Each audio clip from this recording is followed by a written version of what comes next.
Hello mga mima, ayan.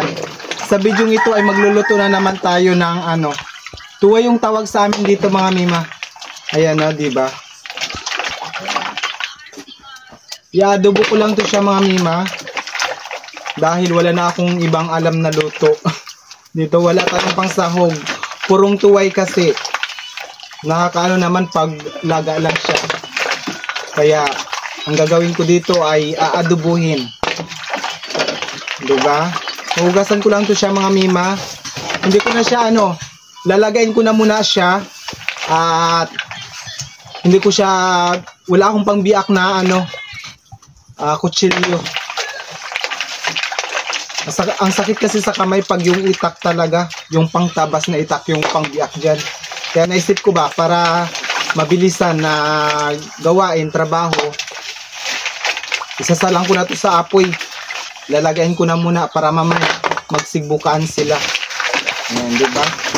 Meron din siyang maliliit, oh. Ganun. Hindi pare-pare yung laki, pero unahin natin itong malaki. Baka kasi hindi magkasya dito sa ating kawali. Diba? So, ayan mga mima, hugasan ko na lang muna ito ha. At magluluto tayo mamaya. Ayan, diba? So ayan mga mima, na tapos na nating hugasan at meron pa ditong natitira. Ayan, dito. Ayan, ito pa yung ibang natitira. Isusunod natin yan mamaya. Takpan ko lang ito muna. Ayan maya. Ayan. At isasalang ko na to dito. Ayan, diba? Antayin lang natin siyang magsigbukaan lahat, yung mabilisan na siyang tanggalan ng kanyang laman para mamaya mabilisan yung trabaho natin. Diba? Okay mga mima, habang nakasalang yung ating tuway, maghiwa na ako agad nitong sibuyas. At ito, meron akong bawang dito. Ayan, diba?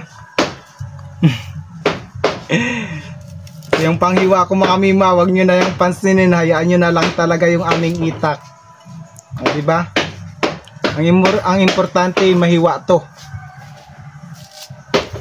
Ayan. Ganito lang kasimple, maghiwa. So yan mga mima, hiwain ko lang muna itong ating mga sibuyas at bawang. Babay na muna.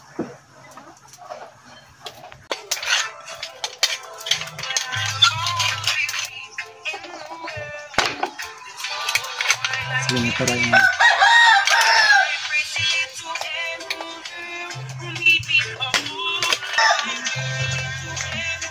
So ayun mga mima, okay na itong ating tuway at tatanggalin ko na siya sa kanyang shell. Ayan, diba? O natatanggal na yung iba. At ito na nga yung ang kanyang laman. Diba? Ang sarap niyan. I-adobo ko lang to siya mga mima kasi wala na akong ibang luto dito na alam. Ang init ba talaga? Ayan, diba?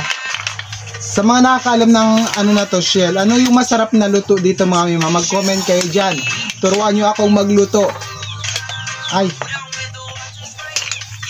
Ano ba yan? So yun lang muna mga mima. Tapusin ko lang tong pagtatanggal ko dito sa kanyang shell. Ayan. Diba? So tapusin ko na lang muna yan. Babay na muna. Oh. So ayan mga mima, ito na nga yung aking tuway na tinanggalan ng shell kanina. At ito yung ating mga pangricado, sibuyas, bawang, tapos meron tayo ditong tuyo dahil nga i-adobo natin siya. Tapos itong ating pangmalakas ang magic sarap, o baka naman.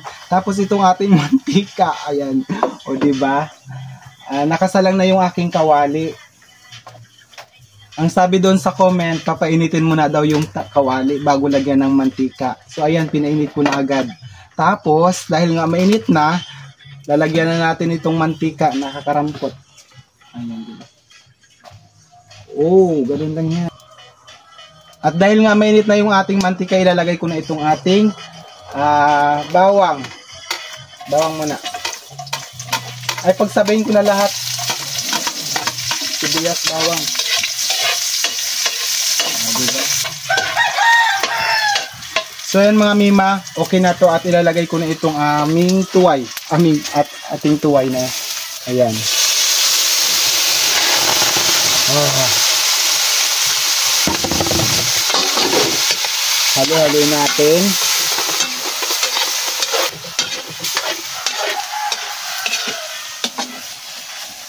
At may isa ako dito. Ayan, lagyan ko na nitong magic sarap muna.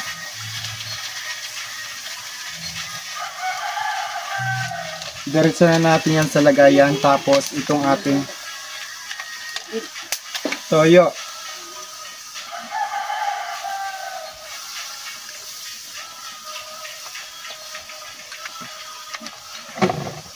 Ayan. Halo-haloin ko lang to hanggang sa maluto. So ayan mga mima, okay na itong ating tuway na niluluto at titikman ko na. Ayan siya oh.